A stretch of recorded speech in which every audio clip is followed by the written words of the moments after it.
What up, what up? What is good? Hope everybody's doing well. We're here for our midweek alchemy message where we are unpacking the process of how we're approaching the work for this week, our spiritual work that is. So from the Wild Unknown Alchemy deck, we've got Breathe, followed by the red and white rose,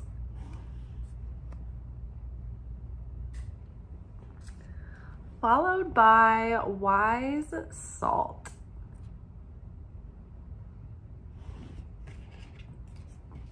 Underneath breath, I always misread breathe and breath, but underneath breath, we've got Knight of Swords,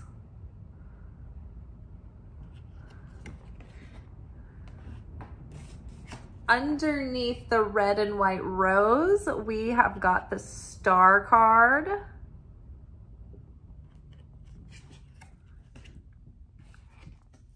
Underneath wise salt, we've got Eight of Pentacles.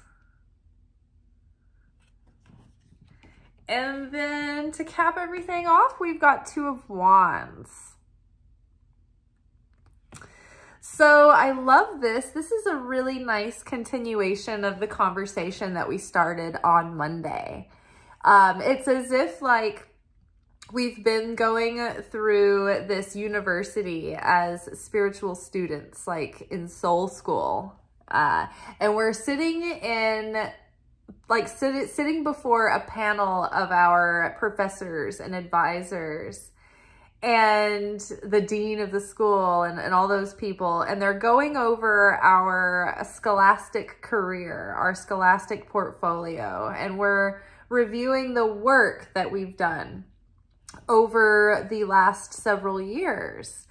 And so, you know, it's like this moment where we're getting this critique or feedback from Spirit about all the work that we've been doing during this karmic 16-year cycle.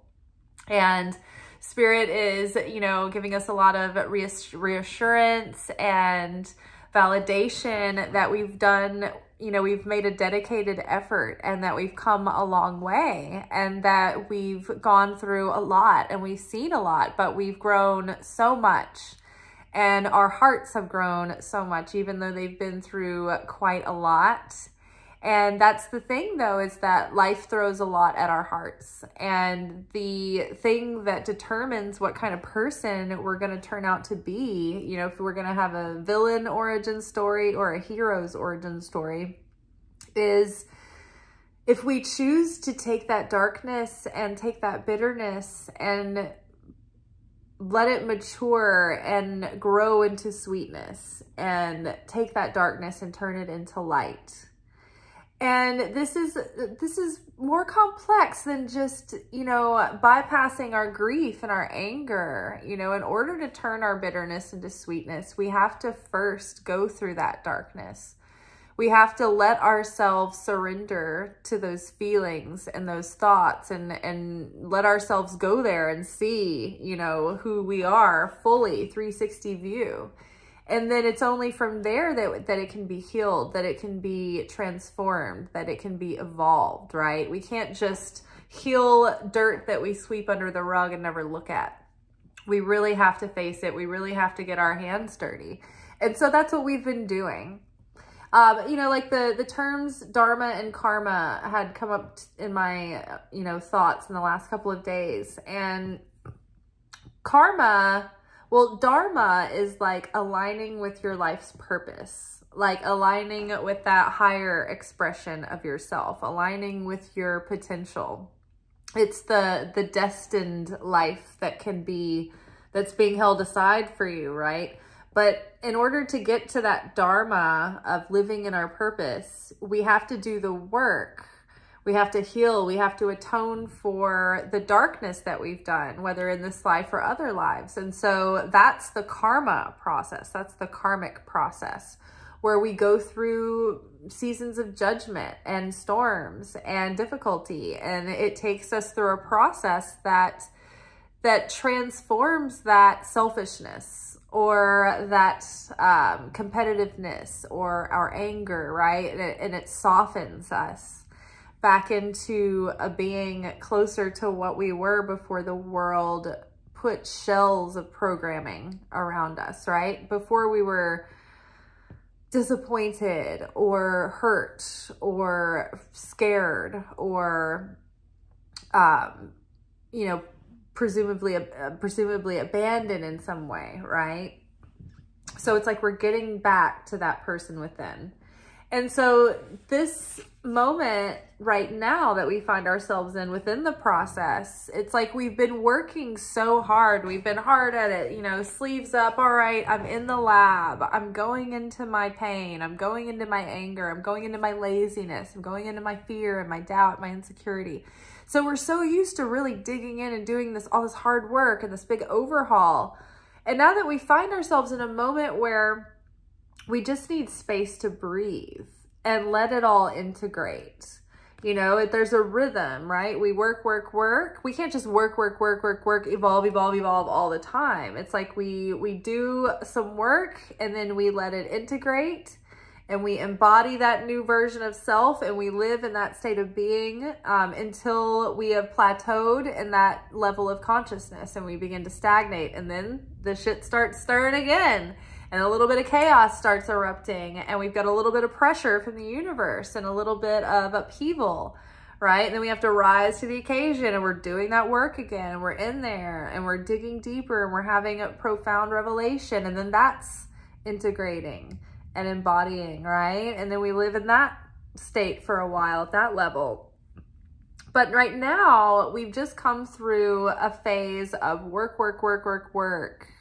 toil, you know, transmute, change, dig deep.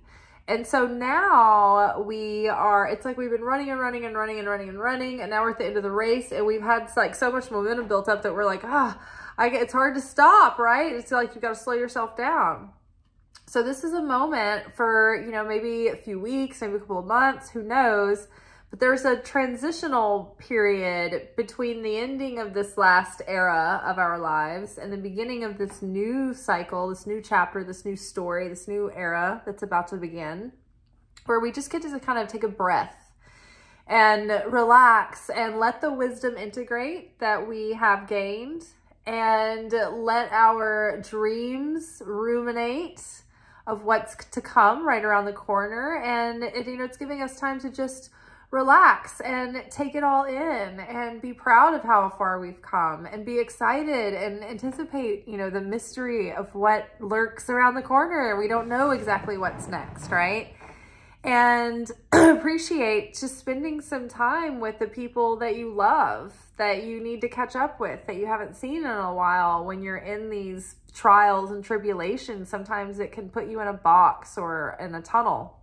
And so right now is a nice time to just breathe, take a breath, and let the work do its thing. Give it space, give it air, right? When you put wood on a fire, you can actually smother the fire out if you put too much kindling and too much raw material onto the flames. You can smother it if there's not air, if there's not space, right? So we need that air right now to get that fire going. Now, the Knight of Swords is like, look at this character. She's all gung-ho, she's ready to get out there, and she knows who she is, she knows her purpose, and now she wants to share that light and the message with the world. And because of what she's been through, she has a much more compelling way of, you know, getting people on board and getting people to, you know, be supportive of her ideas and beliefs and cause and whatever it is that you know, are going out there in your next chapter. It's like by sitting in this moment now and letting everything integrate and just taking it in and reflecting in a conscious way, you're becoming so much more compelling as a person, you know, leading the charge in some way in this purpose in your life, right? So whether that be just being a better leader within your most intimate relationships in your life, You know, we're always trying to convince people of things like, oh, you should try this. I bet this would help that ailment, right? Or, oh, you've got to check out this thing or watch this movie. We're always recommending things to people. We're always trying to get people on board, right? Come to my church, go take this class, try to be magnetic. Like maybe you'd like a Kabbalah class. Like we're always seeing where we want to help people, whether it's a hair product, or whether it's a nice strain of, you know, something that you found at your local shop, you know what I'm talking about, that you're trying to tell everybody about, and you want to, want everybody to try and get in on the goodness, right?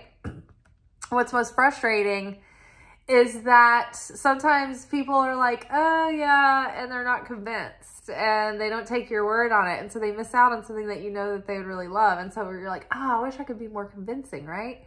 And it's like we're now, the way that we're integrating and reflecting and we're wiser than we were. We've got more charisma. We've got more compassion and empathy. And I think that our consciousness has shifted in such a way where when we are, having interactions with people and we're sharing our heart and, we're not over sharing to the point where we interrupt someone else's process or project our perceived solutions, right? But people will naturally be attracted to your light, and they'll be like, oh, they'll be asking you about things, and you won't have to be trying to like push your message out and be like, why isn't anyone listening? It's like suddenly the tables are going to turn.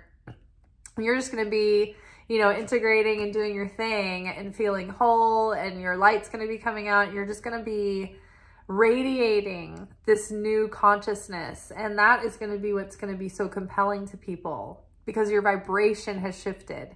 It's like you can do all the right things and you can say all the right things and you can be all the right things materially or on the outside.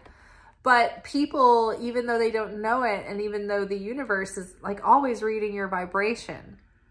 So even though you might think, oh, why am I not putting out the right this or that? And it's because your vibration, even though it might be your subconscious, is putting out a frequency that other people are picking up in their subconscious. And the universe is matching that frequency to deliver experiences and things to you and manifestations. So it's because our consciousness has shifted so deeply, and our thoughts have changed so drastically, and our feelings and our emotions have shifted, that our vibration, our vibe, our resonance, our personal power and magnetism has literally changed and is changing through this integration period. It's like when you take a break from choreography that you've been trying to practice, if you've ever tried to learn a dance or learn some moves to do a thing, and maybe you're getting all tripped up at first and it's all like feels really complicated. You're practicing, and you feel like you're not getting anywhere. You're still feeling clumsy and tumbling over the steps. But it's so weird that if you walk away and take a break, even like for a few days sometimes, and you come back to it, or even dances that I have tried years later, dance moves that I could not do when I was taking dance at the time, like when I was younger, but then like having integrated the theory of what the body should do, and then having just more consciousness and self-mastery over myself and over my physicality, even though I'm not in dance classes, sometimes I've been able to go back and do something better and with greater ease than I could at the time when I was like in it and trying so hard. And I chalk that up to like that memory becoming integrated and giving it time to set. And then you go back and it's easier. It's like, it just makes sense. It clicks. So that's what's happening right now. It's like, don't feel like you got to keep like picking at this wound forever, give it cycles. And right now it's like, we're finishing up. Like maybe if you feel like you still need to get in and do the work, like don't let me tell you not to, but we can get into a state where we feel like we're never quite there, because we're never quite there, but like we can be like, oh, I need to be healed before I try to date again. Like, I need more healing. I need more healing. Or I need another qualification or certification before I can put myself out there and try to, you know, make this a side hustle and turn this into a business or whatnot. You know, there's different things, right? So right now, if you feel like you've done a lot of work on yourself and you're feeling like there's not a lot of work to do right now, like you've processed a lot and you're feeling stable, then don't feel like you have to keep picking at the scab and going deeper and going deeper. Like, sometimes it's just time to like enjoy and be at peace and be in fulfillment and just be in wholeness, right? Just feel whole and be in that wholeness and that oneness. Which brings us to the star card, the healing, the red and white rose.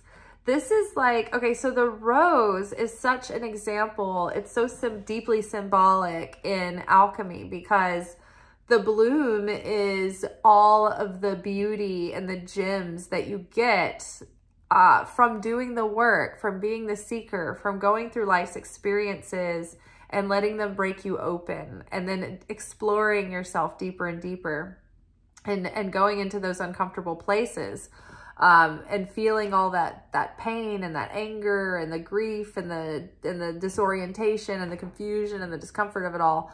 So those are the thorns, the pain that we have to go through, those life experiences that bring us that bitterness. But then there's also the sweetness, which is the beauty of the blossom, the deeper compassion, right? When you go through sorrow and suffering, you also have a deeper capacity to feel joy as well. I think that people who go through deep pain, they may not realize this, but they also have the capacity to feel a deep sense of fulfillment and a higher sense of joy and happiness, I think, than others who haven't hit that deeper low, right? So it opens you up for a greater capacity. So the beauty, the bloom comes with the thorns. The rose, it's like the mysteries are the interior layers that you can't ever quite see, that aren't ever quite opened. And then the outer layers are they represent the governing forces of the planets, the psyche that we master, the self-mastery. You know, we've got the wisdom that comes from experience, grace, favor, mercy, forgiveness, beauty, all of those things, like being able to perceive the depth and beauty of life and being able to appreciate irony, and all of that stuff comes and is expressed through the rose. The white rose is a symbol of the purity, of the purification we've been through. Oh, back to that karmic cycle. So the Dharma is our life's purpose and the life's work that we are destined to do or intended to do. While the karma or the karmic cycle is when we go through judgment and chaos and life's difficulty that help bring us through a process that strips us of our preconceived notions, of our fears, of our insecurities. That judgment, that pain, that uncertainty, those challenges and tribulations in life, they serve to take our soul through a purification process. And so it purifies us from those layers of ego, projection, and fear, and prejudice and division, all of those things that are ego. We've been purged of those things and those influences. So this is the purification of the process that the process has done in us, while the snake here, the red snake, is like that force of vitality, that life, that creator's life force, filling us up with the eternal life of redemption, of elevating the soul. And so that's that Kundalini rising and spiraling up into consciousness. So this is like the awakening of consciousness. This is the, forgiveness, wisdom, compassion, all of this being integrated within us in this healing, right? The star card is major healing, like tikkun healing, like and completion of maybe some major issues in your life. Tikkun is like the combination of dharma and karma. So in Hebrew, we describe it as tikkun, which is like the assignments that your soul has. It's like your file for your soul that goes with you through lifetimes. And these are the weaknesses that you need to heal and mature and evolve. It's negativity that you have to atone for, that you've put out into the world that you've created. But there's all kinds of layers and things that we address within our tikkun as we go through life. It's all part of this process. So yeah, there could be some major things that you've struggled with throughout your life that you're finally like coming to a breakthrough with. And like you're healing some deep wounds with probably like family issues that have been lingering issues for a lifetime. It's like you're coming to a peace with those things. Maybe career upsets and disappointments and things that made you question yourself and your capabilities, right? Maybe you've come to terms with some things and you've healed your fears and insecurities, and you're ready to put yourself out there in newer ways and in ways that take you out of your comfort zone. So the star card is awakening hope. It's the realization of those big lifelong dreams. So it's like major healing and also like major dreams coming true as well. And so this is like the integration of the work. It's like the work is doing its thing. We've become purified. We're still always going through that process, but we've awakened wisdom and compassion and mercy and beauty and love and life force and creator force. And so now it's like we're owning that, and we're becoming like the awakened co-creators with divine in our life in this next cycle. So we're creating and pursuing our dreams now and our goals from a much more healed and evolved place. And, you know, we're finishing up here with wise salt. This is all the wisdom through the sweat and the tears.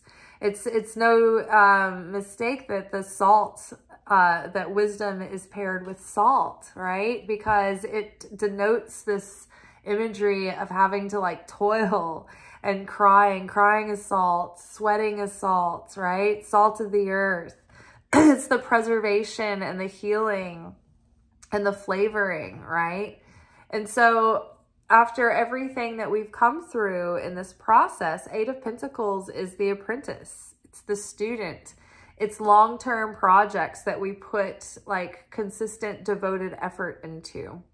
Things that teach us, things that master our skills and our gifts and our abilities, right?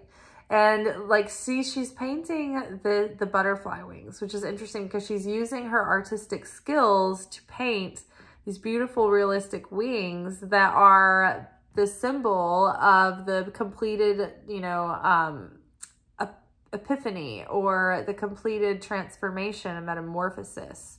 So through this metamorphosis, through these, this tikkun healing, through our karmic cleansing and process, we've learned in soul school some really hard-won lessons.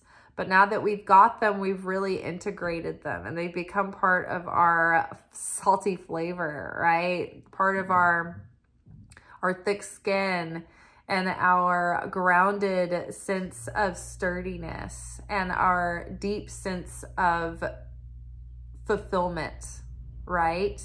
So wise salt has come from so much work and some painful lessons. So we don't want to forget these lessons. It's like we want to preserving this wisdom is what we're doing now. Part of that integration is preserving the wisdom that we've learned and that we've gained through these 16 years of Pluto's transit through Capricorn, which Pluto will be moving and will be stationed in Aquarius, I believe it's November 19th or 20th. So we're almost out of this difficulty and toil.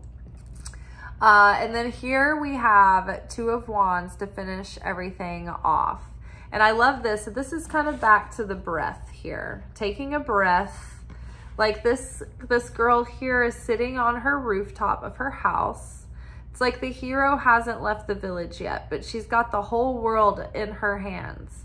She's got this whole world ahead of her. She's looking at the moon, right? And she's like, it's like, I want to go to the moon. I'm going to aim for the moon, right? And it's like, we're ready. It's like we've come to the top, the roof of our current consciousness, and we're ready for what's next. We're ready to go beyond our current comfort zone, right? She's still at home. She hasn't gone out on the journey yet. She hasn't left the village, but she's thinking about it and she's ready, right? She's ready to go forward on that new adventure. And she's now like dreaming about it and anticipating about it and making herself ready for the moment that it's time, right? And so that's what we're doing now. That's how the reading started and ended. We're taking a breath. We're taking a moment to pause. We're still enjoying being at home, but we're ready to leave the comfort zone. And now we're just waiting on, you know, the day of our flight to come up, right? It may not be a literal flight, but you know what I mean. All right, you guys, tomorrow's Halloween. The next day is a new moon in Scorpio. And so I have a lot of stuff going on over the next couple of days. I've got plans to party tomorrow. And then on Friday, I am reading tarot for someone's wedding. So I have been hired to read tarot during the wedding reception. So I'm going to do my best to make our videos, to make tomorrow's romance video, and then to make our new moon workshop and upload that. But Friday is like game face on. I can't be fooling around. So maybe I'll be able to eke this thing out over tomorrow and the next day and get those uploaded. Hopefully, I will try. But I'll definitely have our shorts. I'll definitely have time to post the shorts. All right, you guys, that is all for tonight. Peace be with you. Ciao.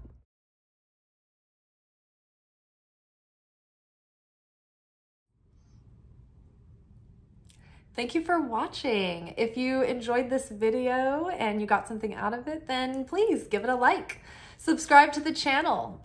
Turn on notifications to be notified of when I drop content. Like the videos, comment, share them. Anything that you do helps these messages get out to other people who need them. So you watching a video and taking an action on it actually makes a positive difference in someone else's life.